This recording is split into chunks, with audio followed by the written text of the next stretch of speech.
गिरिडीह संसदीय क्षेत्र से मतदान संपन्न कराकर मतदान कर्मी ईवीएम मशीनों के साथ वापस लौटने लगे हैं। उनके द्वारा ईवीएम मशीन को चास कृषि उत्पादन बाजार समिति प्रांगण के स्ट्रांग रूम में जमा किया जाने लगा है। 4 जून को मतगणना यहीं पर होगी और यहीं से गिरिडीह के सांसद के नाम का ऐलान होगा। गिरिडीह लोकसभा क्षेत्र से इस बार 16 उम्मीदवार चुनाव मैदान में थे। उनके भाग्य का फैसला गिरिडीह के मतदाताओं ने ईवीएम मशीनों में कैद कर दिया है।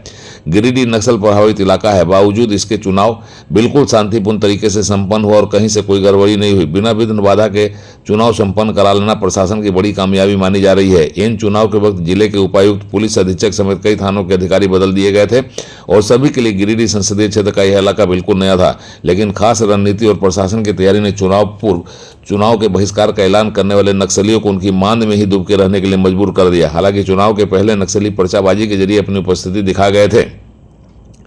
इससे प्रशासन की चिंता जरूर बढ़ी थी, लेकिन जब फुल प्रूफ व्यवस्था कर दी गई तो फिर चुनाव भी शांति से संपन्न हो गया। नक्सली भी अपनी मांद में डूब के रह गए और मतदाता और मतदान कर्मी और इस चुनाव क्षेत्र से किस्मत आजमा रहे प्रत्याशी बेखौफ होकर चुनाव में लगे रहे और लोकतंत्र का यह पर्व शांति से संपन्न हो गया। प्रशासन के लिए बिना विघ्न बाधा के चुनाव कराना बड़ी चुनौती जरूर थी। बहरहाल मतदान संपन्न हो गया और अब मतगणना का कार्यक्रम शेष रह गया है। गिरिडीह संसदीय क्षेत्र की मतगणना चास कृषि उत्पादन समिति में ही होगी। उसकी तैयारी भी पूरी कर ली गई है। मतदान संपन्न करने के बाद गिरिडीह संसदीय क्षेत्र के विभिन्न मतदान केंद्रों से पूरी सुरक्षा के साथ मतदान कर्मी वापस लौटने लगे हैं। उनके द्वारा ईवीएम में कैद किया गया जनादेश स्ट्रांग रूम में जमा किया जाने लगा है।